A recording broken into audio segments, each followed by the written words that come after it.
Bonjour et bienvenue, voici notre tour d'horizon économique, géopolitique, énergétique et boursier. Nous sommes le mardi 20 février pour comprendre comment tourne la planète finance. C'est sur l'inforruptible et nulle part ailleurs. Et la thématique de ce mardi, je vais la résumer par cette question. Quand sait-on qu'on est vraiment arrivé au bout? Alors, ça concerne évidemment la conjoncture et l'endettement, et bien sûr, on parlera de bourse et de marché dans un second temps.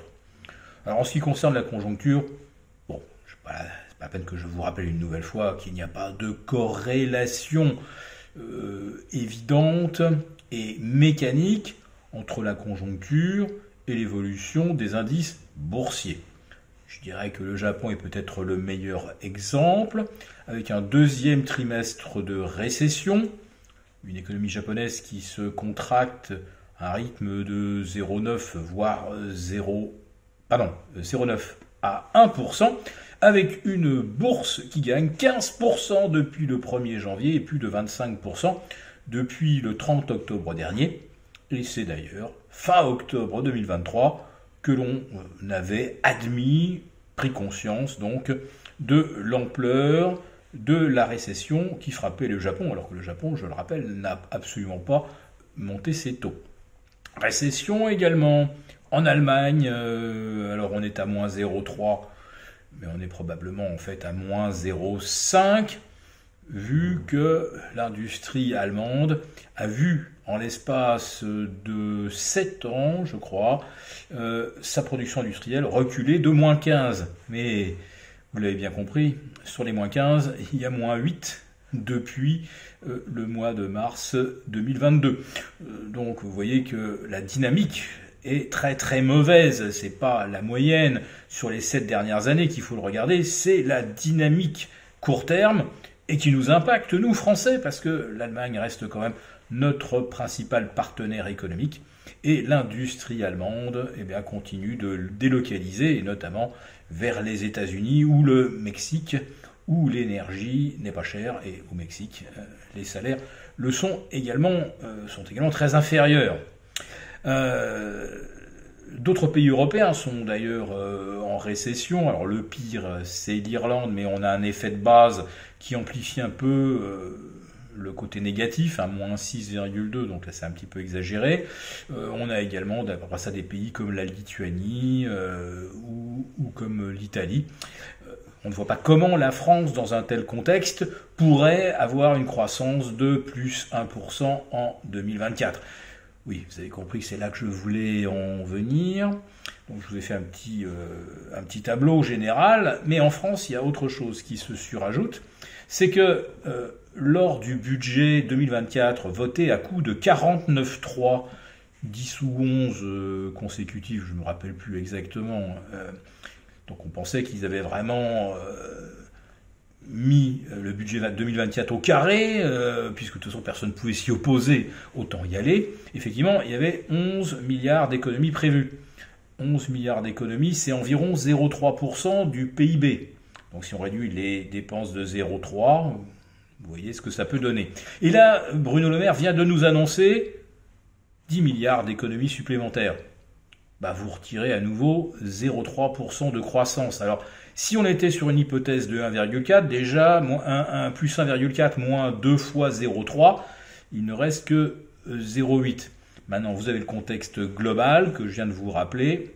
Autrement dit, si on a 0,5%, en 2024, on sera heureux, ce qui signifie donc que le chômage va de nouveau progresser, que le coût de l'endettement va devenir de plus en plus insupportable, parce que si on ne fait pas de croissance, comment on rembourse une dette avec un prix moyen, on va dire, de 3,5%, toute échéance confondue, puisqu'on est encore au-delà de 4, sur de 6 mois à 1 an, et de 80, de 90 sur le 10 ans, donc la dette va nous coûter très très cher.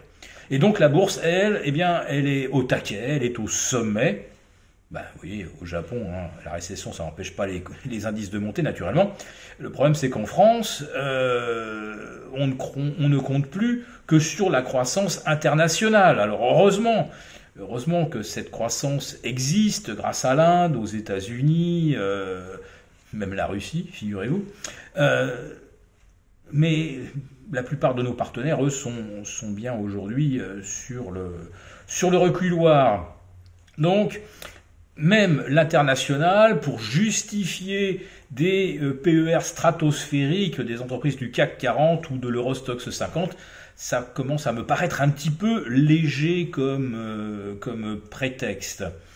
Et moi, il y a un symptôme là, qui m'alerte aujourd'hui même, c'est la hausse du VIX qui repasse au-delà des 15,5. Alors que à Wall Street, on est encore tout près des records absolus.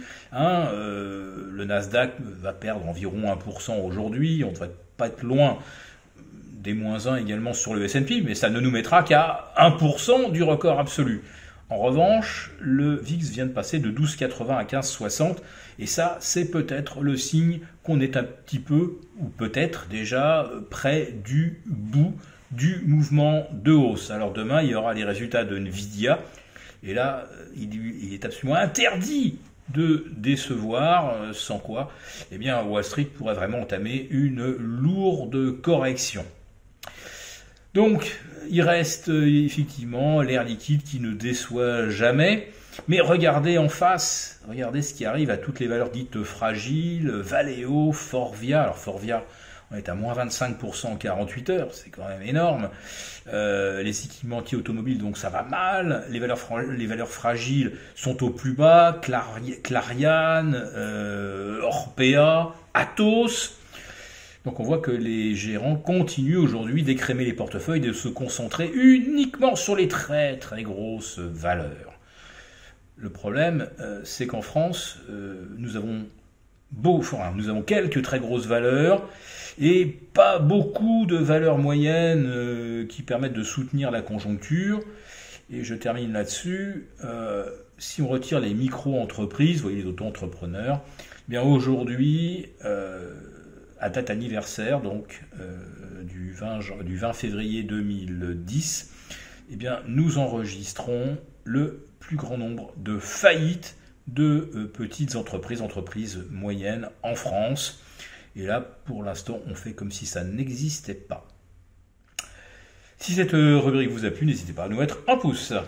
Pour vous remercier de votre fidélité, vous pouvez télécharger gratuitement, en suivant le lien ci-dessous, un guide complet sur l'achat d'or physique qui représente un investissement de choix en période économique incertaine et surtout d'inflation. N'oublions pas que depuis un an, l'or a gagné 12%. Merci et à bientôt. Merci beaucoup d'avoir regardé cette vidéo. N'hésitez pas à réagir dans les commentaires ou à liker et partager cette vidéo si le contenu vous a plu. Et pour ne rater aucune de nos prochaines émissions, vous pouvez vous abonner à notre chaîne et activer les notifications. Et pour plus de contenu, n'oubliez pas que le dernier rapport rédigé par nos experts est accessible en cliquant sur le lien de description. On se retrouve tout de suite dans les commentaires et je vous dis à très bientôt pour une prochaine vidéo.